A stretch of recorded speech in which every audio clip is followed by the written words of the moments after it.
মুসলমান ভাইরা আমার, একটু দিলের কানে শুনবেন। নবীজি সাহাবীদেরকে নিয়ে পরামর্শ করতেছিলেন। ডাকতে বলে, সাহাবীরা, কোন কোন সাহাবী আছো, জিহাদের ময়দানে চলে যাইতে হবে। ভাইজান আমার মারিয়ার স্বামী ছিল, ডাক দিয়ে কয়, লাব্বাইক ইয়া রাসূলুল্লাহ, আমি আপনার সাথে জিহাদের ময়দানে চলে যাব। ডাক দিয়ে কয়, মারিয়ার স্বামী রে, কেবল তুমি নতুন বিয়ে করছো, কেবল তুমি নতুন বিয়ে করেছো, নতুন স্ত্রী রেখে তোমাকে জিহাদের ময়দানে যাওয়া যাবে না।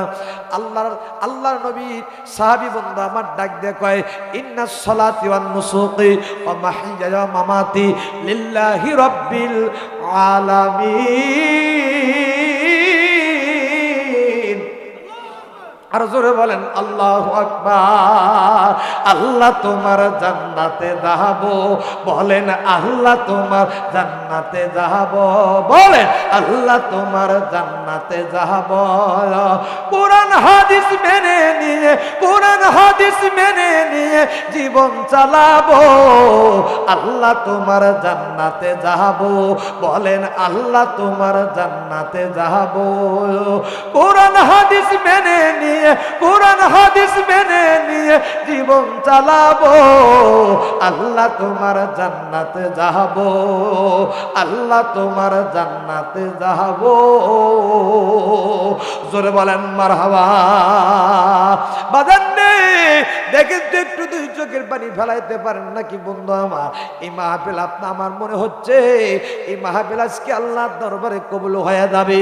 ভাইরা, মারিয়ার স্বামী যখন জিহাদের ময়দানে চলে গেল, যুদ্ধে করতে করতে মারিয়ার স্বামী জিহাদের ময়দানে শহীদ হয়ে গেল।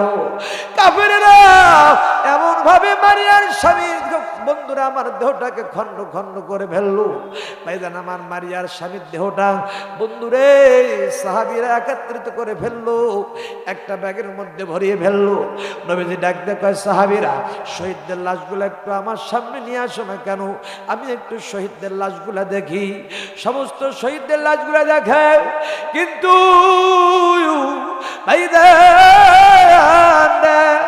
ডাক দিয়ে সাহাবীরা রে, ওই ব্যাগের মধ্যে কি, বলো না, বলো ব্যাগের মধ্যে কি দেখা দেয়?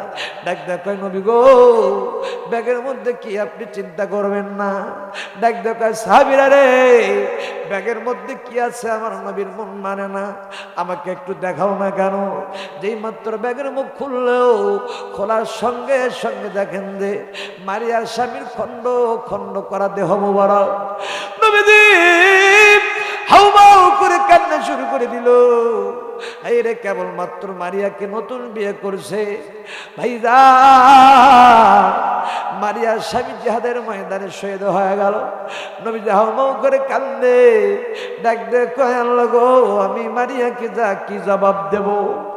ভাইজান আমার, মারিয়ার বাড়িতে নবী যখন চলে যায়, মারিয়াকে সালাম দিয়ে ঘরের মধ্যে প্রবেশ করে। ডাক দিয়ে বলে, মারিয়া রে, তোমার স্বামী তো জিহাদের ময়দানে শহীদ হয়ে গেছে, বলো বলো বলো, তোমার মনে কি কোনো কষ্ট হয়? বলে, জি হুজুর, কষ্ট হবে না, আমি হলাম মেয়ে মানুষ।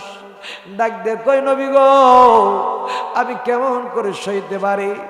আমার স্বামী চলে গেছে, আমি আল্লাহ রাস্তায় থেকে দিয়ে, বন্ধুরা আমার, আল্লাহ রাস্তা আমি তাকে বিদায় করে দিয়েছি। মুসলমান ভাই আমার, আল্লাহর বান্দারা, নবী ডাক দিয়ে কয়, মারিয়া রে, যদি তোমার মনে কষ্ট লেগে থাকে, মদিনার যে কোনো পুরুষকে তুমি পছন্দ করো, আমি নবী তার সাথে শাদী দিয়ে দেব।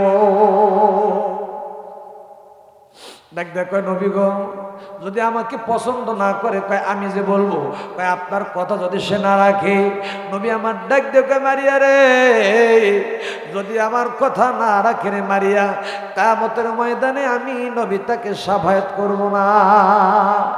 এই বলে মারিয়ার বাড়ির সেবানা নবী যখন পেরিয়ে গেছে, পেরিয়ে যাওয়ার সঙ্গে সঙ্গে নবীজিকে ডাক দিয়ে বলতেছে, মারিয়া, নবীজি,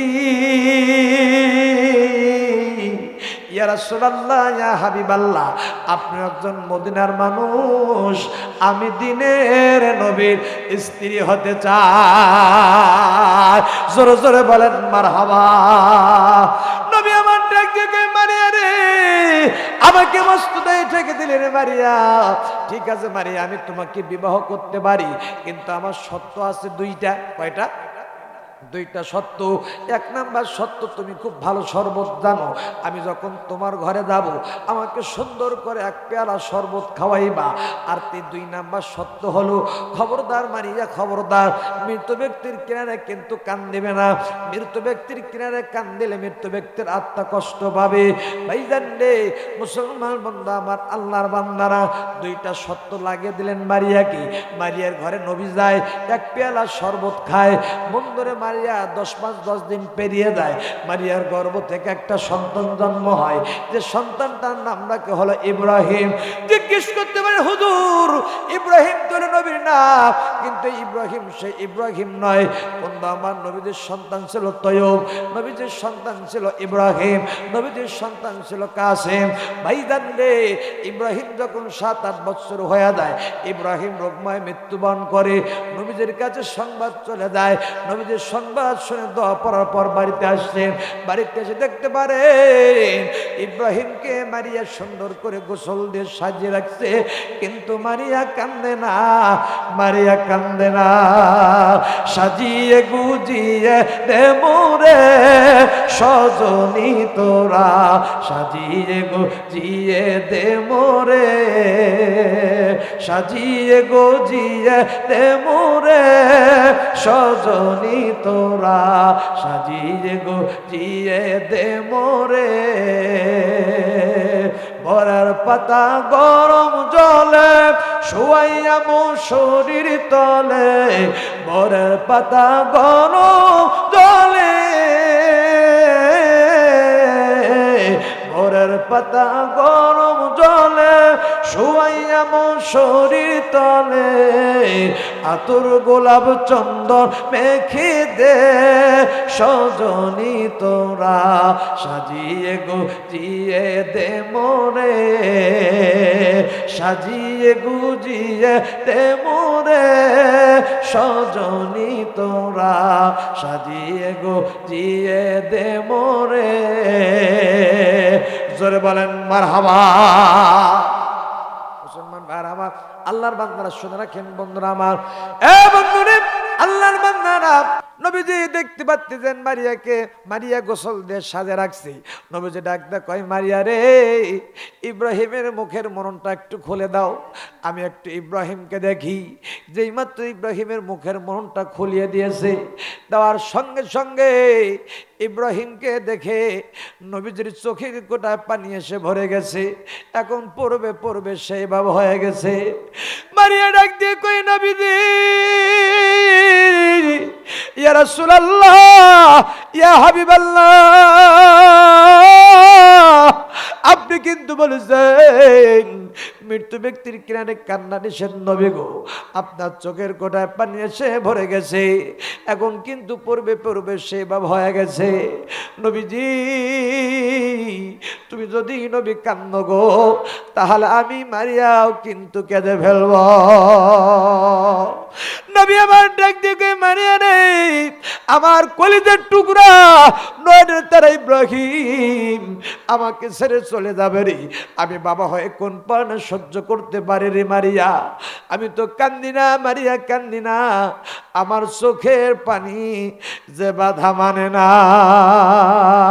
ঠিক আছে মারিয়া, কান্দিব না, আমি নবী কথা দিলাম, এই ইব্রাহিম তোমার কিয়ামতের ময়দানে আল্লাহ রব্বুল আলামিন তোমার জন্য নাজাতের জরিয়া আল্লাহ পাক বানিয়ে দেবে। এই জন্য ভাইজান, যাদের ছোট্ট ছোট্ট সন্তানগুলো মারা যায়, এই সন্তানগুলো কিয়ামতের ময়দানে আল্লাহর কাছে আবদার জানাইবে। আল্লাহ রব্বুল আলামিন ডাক দিয়ে বলবে, সন্তানেরা তোমরা জান্নাতে প্রবেশ করো। এই সন্তানগুলো আল্লাহর দরবারে ডাক দিয়ে বলবে, আল্লাহ আমার মা বাবাকে এনে দাও, নইলে আমরা জান্নাতে প্রবেশ করব না। আল্লাহ ডাক দিয়ে বলবেন, ও ফেরেশতারা, ওই সন্তানদের মা বাবার উদ্ধান করে যাও, ওই সন্তানদেরকে কোলে উঠাইয়া ওই সন্তানদেরকে নিয়া তোমরা জান্নাতে প্রবেশ করো।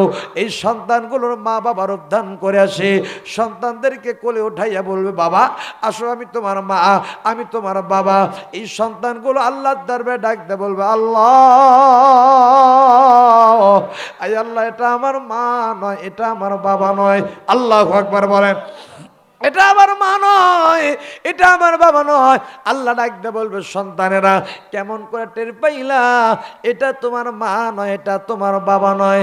এই সন্তানগুলো আল্লাহর দরবারে ডাকতে বলবে আল্লাহ, আল্লাহ মা বাবার কলিজা পড়া একটা গন্ধ রয়েছে আল্লাহ, এই গন্ধ দেখে আমরা টের পেয়েছি এটা আমার মা নয়, এটা আমার বাবা নয়। আল্লাহ ডাকতে গোর ফেরেশতারা ওই সন্তানদের মা বাবাকে খোঁজা শুরু করে দাও। হাদিস শরীফ আসছে যদি ওই সন্তানের মা বাবা জাহান্নাম হয়ে যায় বন্ধু আমার, আল্লাহ রব্বুল আলামিন তার কুদরতি হাত ওই জাহান্নামের মধ্যে ঢুকাইয়া দিয়া খামসা দিয়া উঠাইয়া হাউজে কাউসারের পানি দিয়া গোসল করাইয়া ওই সন্তানদের সঙ্গে আল্লাহ রব্বুল আলামিন তার মা বাবাকে জান্নাতুল ফেরদাউসের মেহমান বানিয়ে দিবে। জোরে জোরে বলেন সুবহানাল্লাহ। বাজানরে ওই জনম দুখানে মা কার যেন কবরের মধ্যে শুয়ে, ওই আদরের বাবা যেন কার কবরের মধ্যে শুয়ে আছে। শাবান মাস বন্ধু আমার পরিষ্কার পরিচ্ছন্নতার মাস, দোয়া কবুলের মাস, শবে বরাতের মাস, বন্ধুরা আমার রমজান মাসের প্রস্তুতির মাস। ভাইজান রে ওই মা যেন কার কবরের মধ্যে শুয়ে, ওই বাবা যেন কার কবরের মধ্যে শুয়ে আছে। কার যেন মা সন্তানের হাতের দিকে তাকিয়ে আছে, সন্তানের মুখের দিকে তাকিয়ে আছে। ভাইজান ওই মার দিকে লক্ষ্য করে, বাবার দিকে লক্ষ্য করে ভাইজান রে, যার মা নাই সে বোঝে মার মর্যাদা, যার বাবা নাই সে বোঝে বাবার মর্যাদা। একজন মা হারা সন্তানকে জিজ্ঞেস করে দেখেন তার মার কি দাম ছিল, একজন বাবা হারা সন্তানকে জিজ্ঞেস করে দেখেন তার বাবার কি দাম ছিল। বন্ধু আমার বাঙালি আমরা দাঁত থাকতে দাঁতের মর্যাদা বুঝতে পারি না, যখন দাঁত পড়ে যায় তখন বোঝে দাঁতের মর্যাদা। খাওয়ায় আখির দয়া দুধ পীর বাবাকে করছো মুগ্ধ, জানতো মা তোর অনাহারে রয়, স্বর্গপুরে ছাই হবে তোর মা বাবার বেদনা। মায়ের নারী চিরে তুমি আসলে ধরাতে, একবারও কি হিসাব করে দেখেছো ছেলে, ওই মাকে যারা দেও না খেতে, ওই মাকে যারা দেও না খেতে, মায়ের ভক্তি করো না, ও আজ শুনে লাভ হবে না।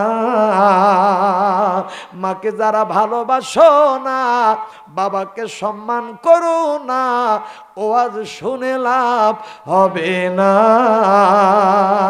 কথা বলেন ঠিক কিনা?